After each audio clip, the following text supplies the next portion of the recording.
Why dogs look guilty even when they're not. You walk into the room. The trash is on the floor, the pillow is destroyed, and your dog is standing beside the crime scene looking like it just betrayed the entire family. Head down, eyes soft, tail low. It looks guilty, not a little guilty. Extremely guilty, like it already knows the judge has seen the evidence and sentencing begins in 5 minutes. So naturally, you think, my dog knows what it did. But here is the strange part. That guilty face may not mean what you think it means. Your dog may not be saying, I understand that I broke the rules. It may be saying something much simpler. You look upset. And for a dog that can be enough, because dogs are not just watching what happened in the room, they're watching you.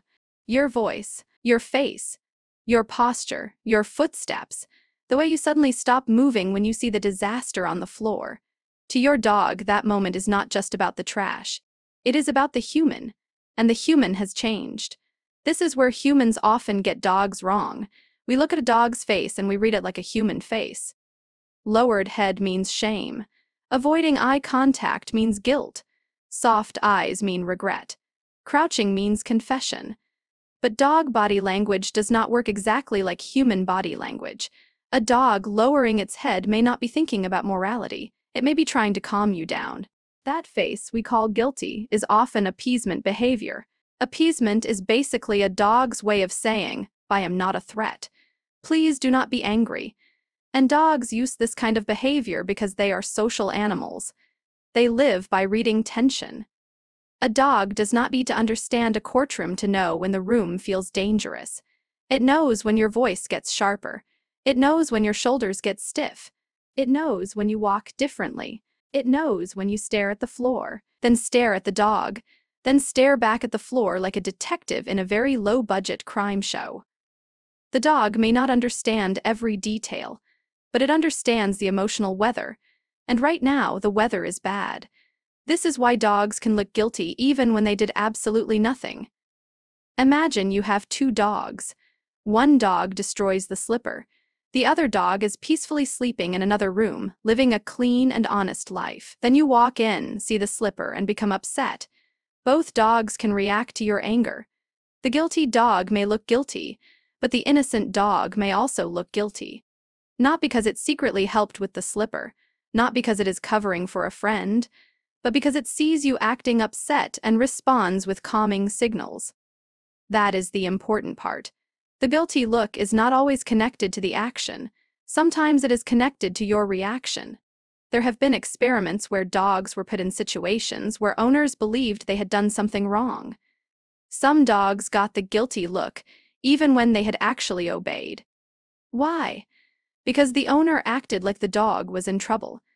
That suggests the guilty face may be less about the dog remembering the crime and more about the dog responding to the human's behavior. Which makes sense when you think about what dogs are. Dogs are one of the best animals on earth at reading humans. They follow our pointing. They notice our tone. They can learn our routines. They know the sound of a leash, a food bowl, a car key, a door, a snack bag, and sometimes one specific drawer that contains the good treats. They can tell where we are excited. They can tell when we are sad. They can tell when we are about to leave the house, even when we are pretending we are not. You can put on shoes quietly, grab your keys slowly, avoid eye contact, and her dog will still appear by the door like, interesting, going somewhere without legal permission. Dogs have spent thousands of years beside humans. They are not just pets. They are professional human watchers, and that is why the guilty face is so easy to misunderstand. Because dogs really are emotionally intelligent. They really do respond to us. They really can learn rules, but that does not mean they understand guilt the same way humans do. Human guilt is complicated. It involves memory, responsibility, morality, and the feeling that you did something wrong even if nobody is watching. It is not just, someone is angry. It is, I broke a rule, I understand why it matters, and I feel bad about it. Dogs may have pieces of this. They can learn that certain actions lead to certain consequences. They can learn that chewing shoes creates problems. They can learn that peeing on the floor makes humans unhappy. They can remember patterns. But whether they feel guilt exactly like a human is much harder to prove. And honestly, your dog is probably not sitting beside the broken vase thinking about ethics. It is probably thinking, the tall snack creature is making the angry voice again. That does not make dogs stupid. It makes them dogs, and dogs are brilliant at dog things. They read movement. They read tone. They read routine. They read emotional pressure. They do not need to understand the full moral story to understand that something is wrong between you and them. That is enough to produce the face. Head down, eyes soft, body low, tail tucked, look away, stay small. These are not random. They are social signals. They make the dog look less threatening. They reduce conflict. They say, I do not want trouble. In a pack, in a household, or in any social group, avoiding conflict matters. A dog that can calm tension has a better chance of staying safe. So the guilty look may not be a confession. It may be a peace offering. And this is where the whole thing becomes kind of sweet. Because even if your dog does not understand guilt exactly like you do, it still understands you matter. It knows your moods. It knows your patterns. It knows when your energy changes. It knows when the house suddenly feels different because you are upset. That means the guilty face is not fake. It is just not always what humans think it is. Your dog may not be saying, I deeply regret destroying the pillow. It may be saying, I can tell you are unhappy and I want the bad feeling to stop. That is not guilt in the human sense, but it is still connection. It is still communication. It is still a dog trying to survive inside the strange emotional universe of humans. Think about how weird that universe must be. Humans leave food on counters and then get angry when food disappears. Humans buy soft things and then get angry when those soft things are chewed. Humans say, who did this?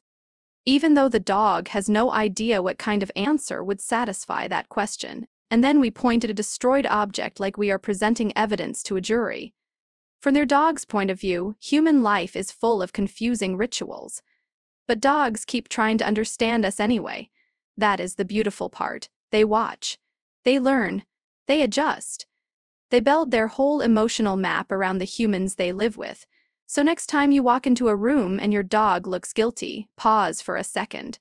Look at the whole situation. Did your dog actually connect the behavior to the mess?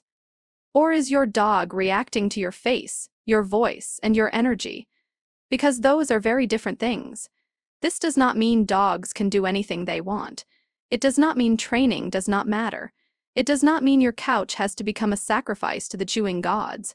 But it does mean punishment after the fact often confuses dogs more than it teaches them.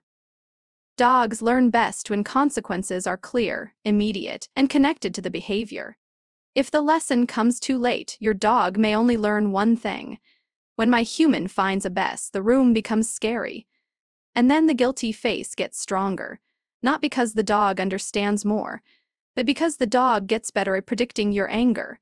That is why understanding this matters. It can make you a better dog owner, a calmer one, a more patient one, because the dog standing in front of you with the soft eyes and lowered head may not be a tiny criminal. It may just be an animal trying very hard to read a creature much stranger than itself. You.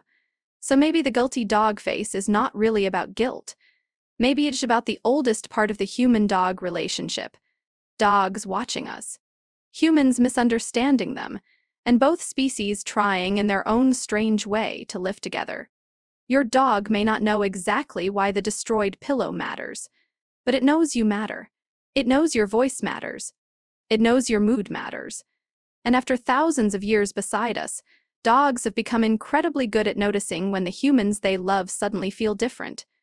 So the next time your dog looks guilty, remember this. That face may not be a confession.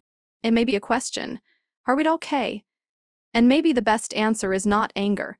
Maybe the best answer is patience, better training, and remembering that your dog is not trying to win a legal case.